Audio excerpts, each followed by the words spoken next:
जय श्री कृष्णा, राम राम, जय माता दी, हर हर महादेव। आप सभी का स्वागत है दिव्य भक्ति मंत्रा में। आज के वीडियो में हम वर्णन करेंगे सत्यनारायण व्रत कथा का। जो आपको यह कथा पसंद आती है तो please like, share and subscribe करें और कमेंट बॉक्स में सत्यनारायण भगवान की जय जयकार अवश्य करें। तो चलिए शुरू करते हैं सत्यनारायण भगवान की कथा। बोले सत्यनारायण भगवान की जय।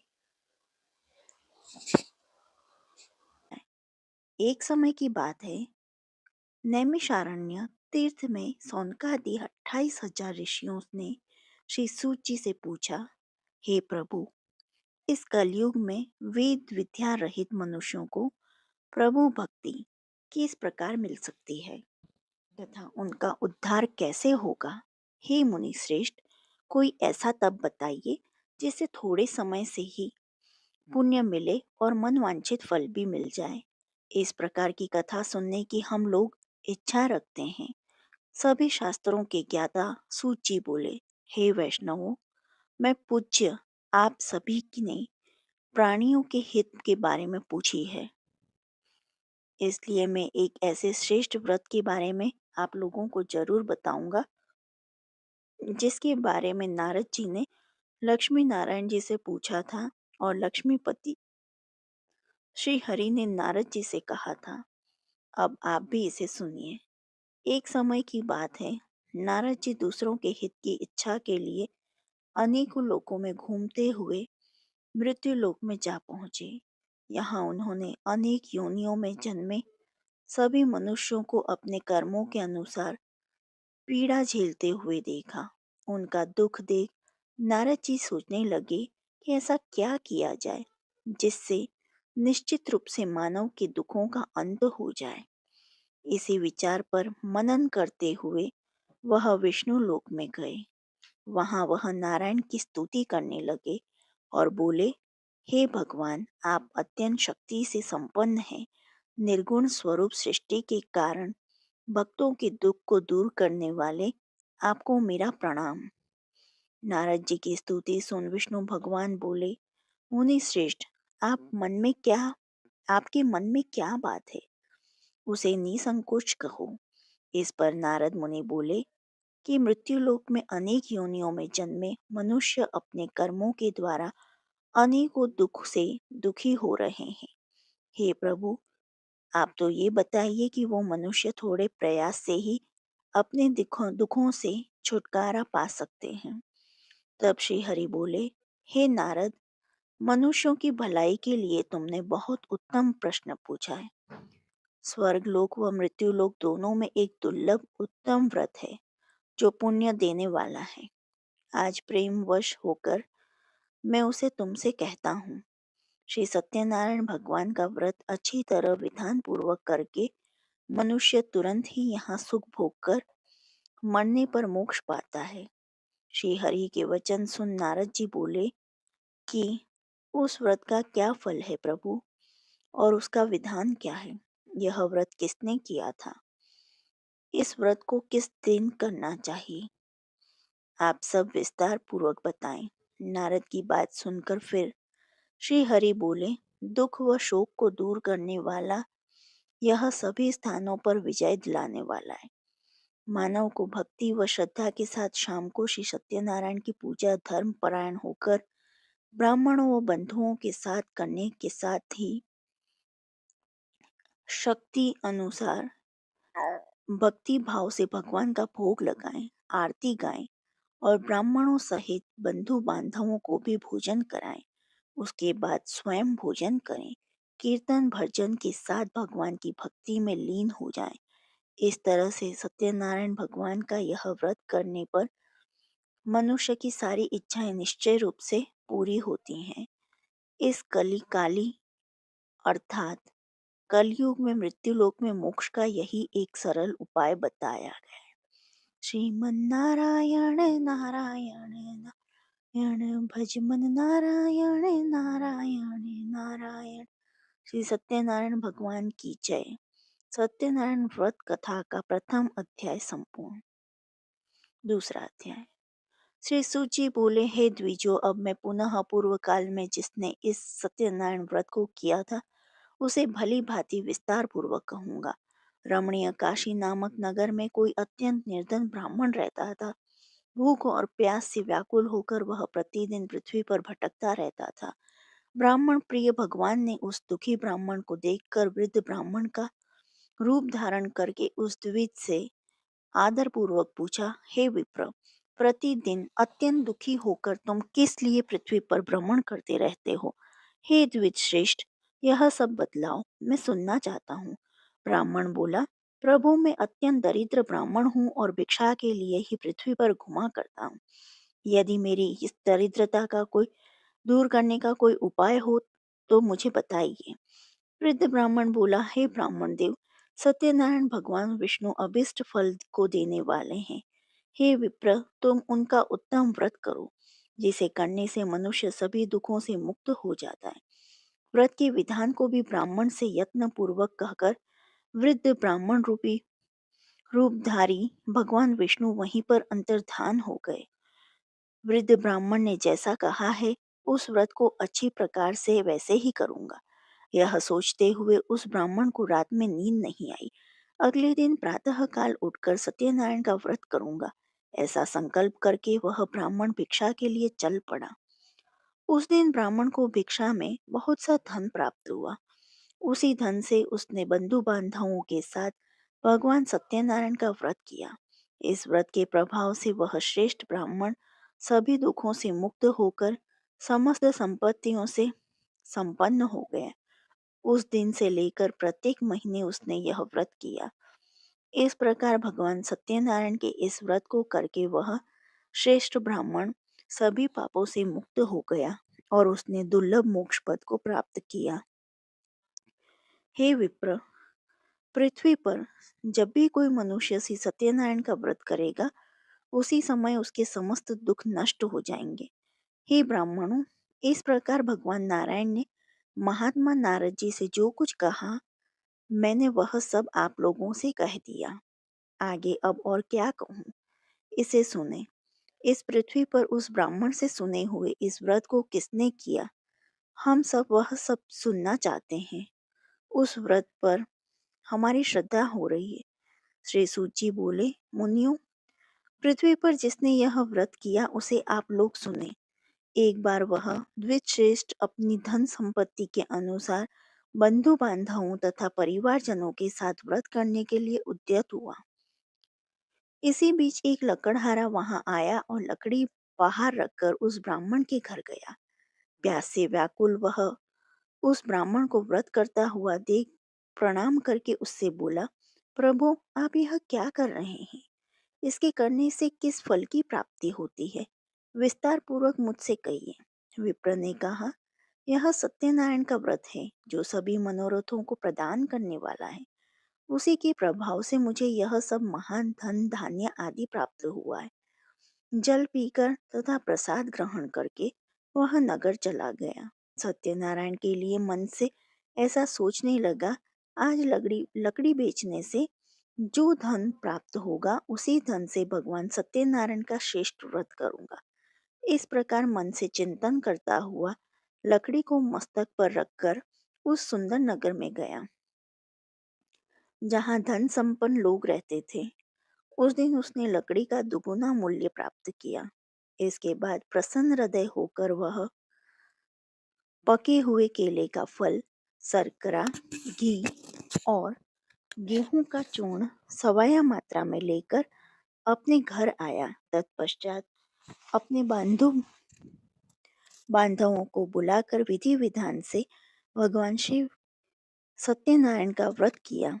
उस व्रत के प्रभाव से वह धन पुत्र से संपन्न हो गया और इस लोक में अनेक सुखों का उपभोग कर अंत में सत्यपुर अर्थात वैकुंठ लोक चला गया। श्रीमन नारायण नारायण हरि हरि, भजमन नारायण नारायण हरि हरि। श्री सत्यनारायण भगवान की जय। सत्यनारायण व्रत का द्वितीय अध्याय संपूर्ण। तीसरा अध्याय। सूत जी बोले, हे श्रेष्ठ मुनियों, अब आगे की कथा कहता हूँ। पहले के समय में उल्कामुख नाम का एक बुद्धिमान राजा था। वह सत्यवक्ता और जितेंद्रिय था। प्रतिदिन देव स्थानों पर जाता और निर्धनों को धन देकर उनके कष्ट दूर करता था। उसकी पत्नी कमल के समान मुख वाली तथा सती साध्वी थी। भद्रशिला नदी के तट पर उन दोनों ने श्री सत्यनारायण भगवान का व्रत किया। उसी समय साधु नाम का एक वैश्य आया। उसके पास व्यापार करने के लिए बहुत सा धन भी था। राजा को व्रत करते देखकर वह विनय के साथ पूछने लगा, हे राजन, भक्ति भाव से पूर्ण होकर आप यह क्या कर रहे हैं? मैं सुनने की इच्छा रखता हूँ, तो आप कृपा करके मुझे बताइए। राजा बोला, मैं अपने बंधु बांधवों के साथ पुत्रादि की प्राप्ति के लिए श्री सत्यनारायण भगवान का व्रत व पूजन कर रहा हूँ। राजा के वचन सुन साधु आदर से बोला, हे राजन, मुझे इस व्रत का सारा विधान कहिए। मैं भी इस व्रत को करूँगा। मेरी भी संतान नहीं है और इस व्रत को करने से निश्चित रूप से मुझे संतान की प्राप्ति होगी। राजा से व्रत का सारा विधान सुन व्यापार से निवृत्त हो वह अपने घर गया। साधु ने अपनी पत्नी को संतान देने वाले इस व्रत का वर्णन कह सुनाया और कहा कि जब मेरी संतान होगी तब मैं इस व्रत को करूंगा। साधु ने इस तरह के वचन अपनी पत्नी लीलावती से कहे। एक दिन लीलावती पत्नी के साथ आनंदित हो सांसारिक धर्म में प्रवृत्त होकर सत्यनारायण भगवान की कृपा से गर्भवती हो गई। 10वें महीने में उसके गर्भ से एक सुंदर कन्या ने जन्म लिया। माता पिता ने अपनी कन्या का नाम कलावती रखा। एक दिन कलावती ने माँ लीलावती से अपने पति को याद दिलाया कि आपने सत्यनारायण भगवान की जिस व्रत को करने का संकल्प किया था उसे करने का समय आ गया है। आप इस व्रत को करिए। साधु बोला कि हे प्रिय, इस व्रत को मैं उसके विवाह पर करूंगा। इस प्रकार अपनी पत्नी को आश्वासन देकर वह नगर को चला गया।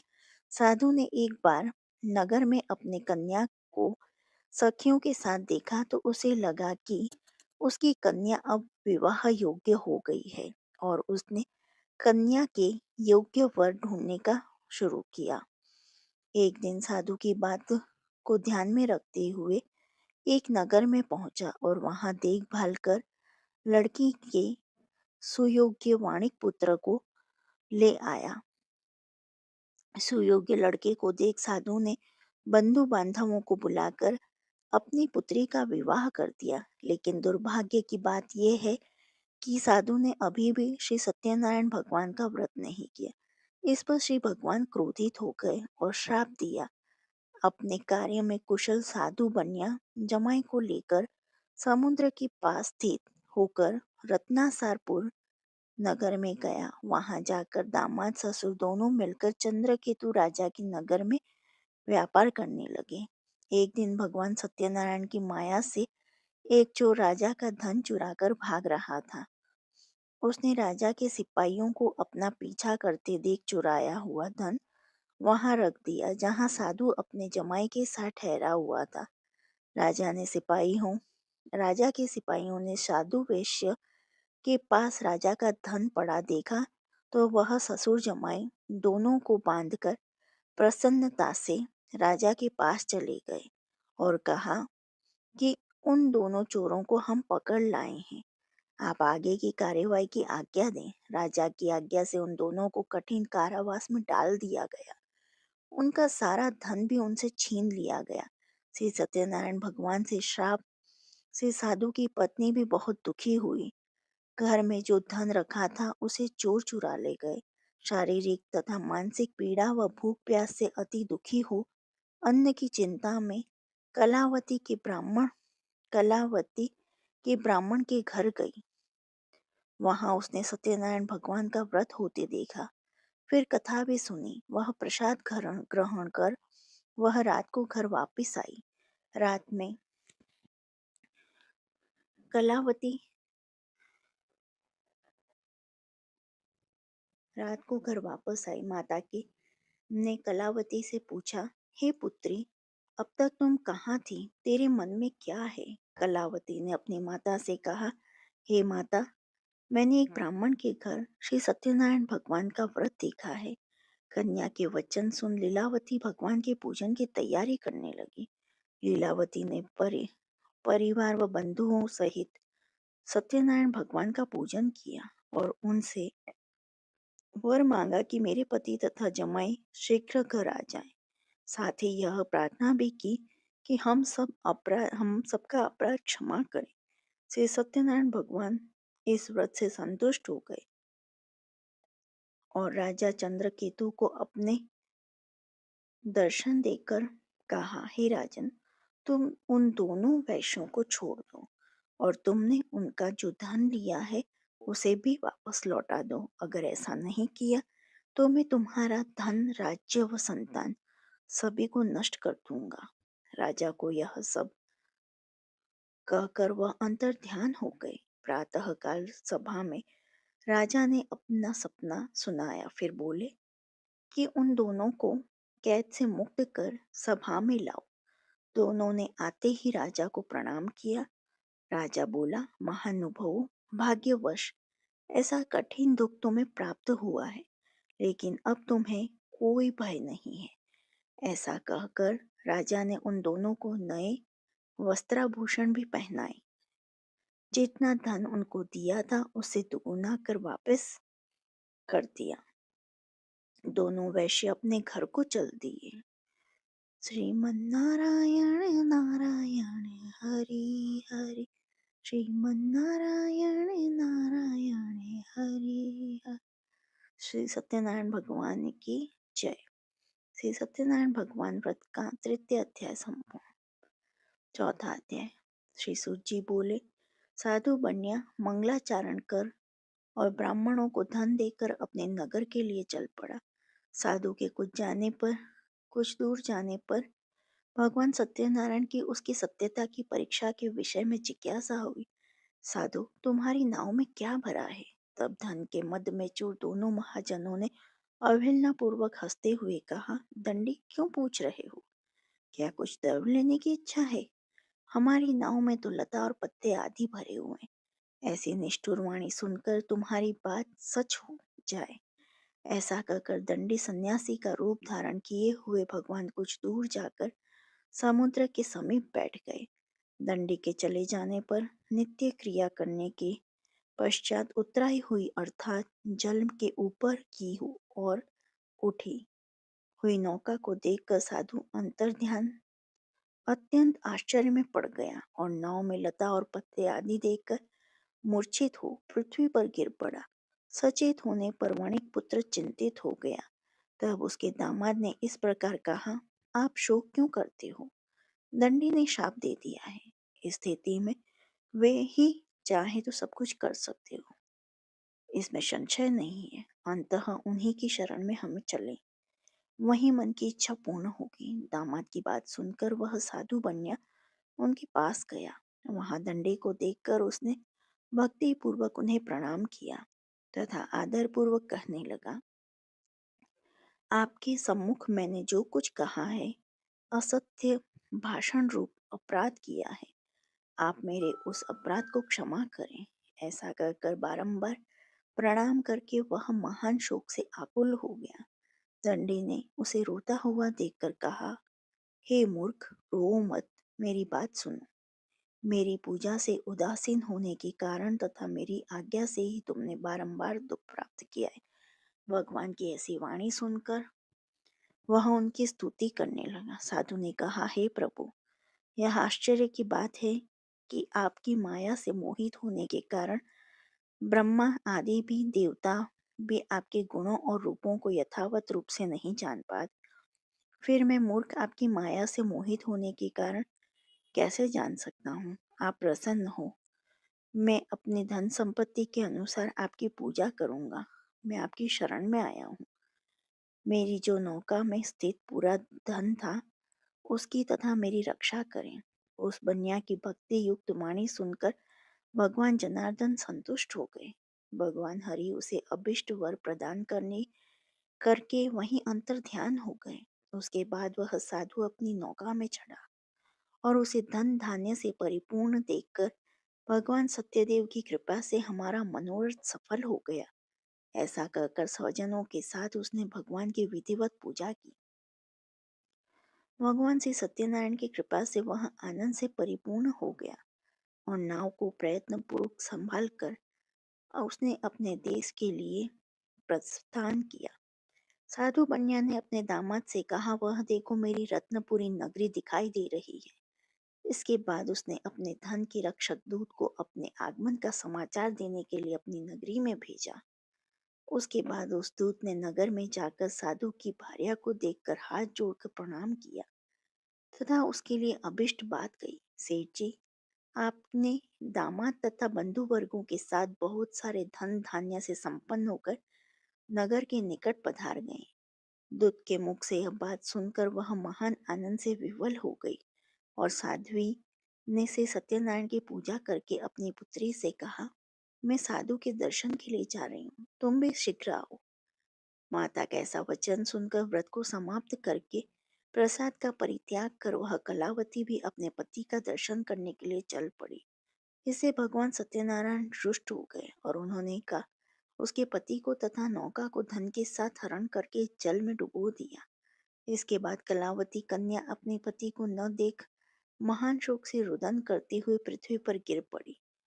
नाव का अदर्शन तथा कन्या को अत्यंत दुखी देख भयभीत मन से साधु बन्या ने सोचा, यह क्या आश्चर्य हो गया। नाव का संचालन करने वाले भी चिंतित हो गए। तदंतर वह लीलावती भी कन्या को देख विह्वल हो गई और अत्यंत दुख से विलाप करती हुई अपने पति से इस प्रकार बोली, अभी अभी नौका के साथ वह कैसे अलक्षित हो गया। न जाने किस देवता की उपेक्षा से वह नौका हरण कर ली गई, अथवा श्री सत्यनारायण का महात्म्य कौन जान सकता है। ऐसा कहकर वह स्वजनों के साथ विलाप करने लगी और कलावती कन्या को गोद में लेकर रोने लगी। कलावती कन्या भी अपने पति के नष्ट हो जाने पर दुखी हो गई और पति की पादुका लेकर उसका अनुगमन करने के लिए उसने मन में निश्चय किया। कन्या के इस प्रकार के आचरण को देख भार्या सहित वह धर्मज्ञ साधु बन्या अत्यंत शोक संतप्त हो गया और सोचने लगा, या तो भगवान सत्यनारायण ने यह अपहरण किया है अथवा हम सभी भगवान सत्यदेव की माया से मोहित हो गए। अपनी धन शक्ति के अनुसार मैं भगवान से सत्यनारायण की पूजा करूंगा। सभी को बुलाकर इस प्रकार कहकर उसने अपने मन की इच्छा प्रकट की और बारंबार भगवान सत्यदेव को दंडवत प्रणाम किया। इससे दिनों के परिपालक भगवान सत्यदेव प्रसन्न हो गए। भक्त वत्सल भगवान ने कृपा पूर्वक कहा, तुम्हारी कन्या प्रसाद छोड़कर अपने पति को देखने चली आई है। निश्चय ही इसी कारण उसका पति अदृश्य हो गया है। यदि घर जाकर प्रसाद ग्रहण करके वह पुनः आए तो हे साधु बन्या, तुम्हारी पुत्री पति को प्राप्त करेगी, इसमें संशय नहीं। कन्या कलावती भी आकाश मंडल से ऐसी वाणी सुनकर शीघ्र ही घर गई और उसने प्रसाद ग्रहण किया। पुनः आकर स्वजनों तथा अपने पति को देखा। तब कलावती कन्या ने अपने पिता से कहा, अब तो घर चले, विलंब क्यों कर रहे हैं। कन्या की वह बात सुनकर वणिक पुत्र संतुष्ट हो गया और विधि विधान से भगवान सत्यनारायण का पूजन करके धन तथा बंधु बांधवों के साथ अपने घर गया। तदंतर पूर्णिमा तथा संक्रांति पर्वों पर भगवान सत्यनारायण का पूजन करते हुए इस लोक में सुख भोग कर अंत में वह बैकुंठ लोक में चला गया। श्रीमन्नारायण नारायण हरि हरि, भजमन्नारायण नारायण हरि हरि। श्री सत्यनारायण भगवान की जय। श्री सत्यनारायण भगवान व्रत कथा का चतुर्थ अध्याय समाप्त। पांचवा अध्याय। श्री सूत जी बोले, श्रेष्ठ मुनियों, अब इसके बाद मैं दूसरी कथा कहूंगा, आप लोग सुने। अपनी प्रजा का पालन करने में तत्पर तुंगध्वज नाम का एक राजा था। उसने सत्यदेव के प्रसाद का परित्याग करके दुख प्राप्त किया। एक बाद बार वह वन में जाकर और वहां बहुत से पशुओं को मारकर वट वृक्ष के नीचे आया। वहां उसने देखा कि गोपगण बंधु बांधवों के साथ संतुष्ट होकर भक्ति पूर्वक भगवान सत्यदेव की पूजा कर रहे हैं। राजा यह देखकर भी अहंकारवश न तो वहां गया न उसे भगवान सत्यनारायण को प्रणाम ही किया। पूजन के बाद सभी गोपगण भगवान का प्रसाद राजा के समीप रखकर वहां से लौट आए और इच्छा अनुसार उन सभी ने भगवान का प्रसाद ग्रहण किया। इधर राजा को प्रसाद का परित्याग करने से बहुत दुख हुआ। उसका संपूर्ण धन धान्य एवं सभी सौपुत्र नष्ट हो गए। राजा के मन में यह निश्चय किया कि वह अवश्य ही भगवान सत्यनारायण ने हमारा नाश कर दिया है, इसलिए मुझे वहां जाना चाहिए जहां श्री सत्यनारायण का पूजन हो रहा हो। ऐसा मन में निश्चय करके वह राजा गोपगणों के समीप गया और उसने गोपगणों के साथ भक्ति श्रद्धा से युक्त होकर विधि पूर्वक भगवान सत्यदेव की पूजा की। भगवान सत्यदेव की कृपा से वह पुनः धन और पुत्रों से संपन्न हो गया तथा इस लोक में सभी सुखों का उपभोग कर अंत में सत्यपुर वैकुंठ लोक को प्राप्त हुआ। श्री सुजीत कहते हैं, जो व्यक्ति इस परम दुर्लभ श्री सत्यनारायण के व्रत को करता है और पुण्यमयी तथा फल प्रदायिनी भगवान की कथा को भक्ति युक्त होकर सुनता है, उसे भगवान सत्यनारायण की कृपा से धन धान्य आदि की प्राप्ति होती है। दरिद्र धनवान हो जाता है, बंधन में पड़ा बंधन से मुक्त हो जाता है, डरा हुआ व्यक्ति वह मुक्त हो जाता है। यह सत्य बात है, इसमें संशय नहीं। इस लोक में वह सभी इसिप्त फलों का भोग प्राप्त करके अंत में सत्यपुर वैकुंठ लोक को जाता है। हे ब्राह्मणों, इस प्रकार मैंने आप लोगों से भगवान सत्यनारायण के व्रत को कहा, जिसे करके मनुष्य सभी दुखों से मुक्त हो जाता है। कलयुग में तो भगवान सत्यदेव की पूजा विशेष फल प्रदान करने वाली है। भगवान विष्णु को ही कुछ लोग काल, कुछ लोग सत्य, कोई ईश, कोई सत्यदेव तथा दूसरे लोग सत्यनारायण नाम से कहेंगे। अनेक रूप धारण करके भगवान सत्यनारायण सभी का मनोरथ सिद्ध करते हैं। कलयुग में सनातन भगवान विष्णु ही सत्यव्रत रूप धारण करके सभी का मनोरथ पूर्ण करने वाले होंगे। हे श्रेष्ठ मुनियों, जो व्यक्ति नित्य भगवान सत्यनारायण की इस व्रत कथा का पढ़ता है, सुनता है, भगवान सत्यनारायण की कृपा से उसके सभी पाप नष्ट हो जाते हैं। हे मुनीश्वरों, पूर्व काल में जिन लोगों ने भगवान सत्यनारायण का व्रत किया था, उसके अगले जन्म का वृत्तांत कहता हूँ, आप लोग सुने।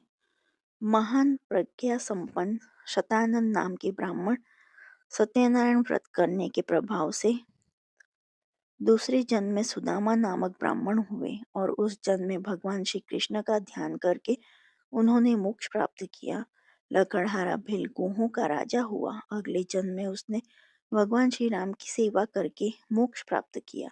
महाराज उल्का मुख दूसरे जन्म में राजा दशरथ हुए, जिन्होंने श्री रंगनाथ जी की पूजा करके अंत में वैकुंठ प्राप्त किया। इसी प्रकार धार्मिक और सत्यव्रती साधु पिछले जन्म में सत्यव्रत के प्रभाव से दूसरे जन्म के मोरध्वज नामक राजा हुए। उसने आरे से चीर कर अपने पुत्र की आधी देह भगवान विष्णु को अर्पित कर मोक्ष प्राप्त किया। महाराज तुंगध्वज जन्म जन्मांतर में स्वयंभू मनु हुए और भगवत संबंधी संपूर्ण कार्यों का अनुष्ठान करके वैकुंठ लोक को प्राप्त हुए। जो गोपगण थे, वे सब जन्मांतर में ब्रजमंडल में निवास करने वाले गोप हुए। सभी राक्षसों का संहार करके उन्होंने भी भगवान का शाश्वत धाम गोलोक प्राप्त किया। इस प्रकार से स्कंद पुराण के अंतर्गत रेवा खंड में से सत्यनारायण व्रत कथा का यह 5वां अध्याय पूर्ण हुआ। श्रीमन्नारायण नारायण हरि हरि, श्रीमन्नारायण नारायण हरि हरि। श्री सत्यनारायण भगवान की आरती।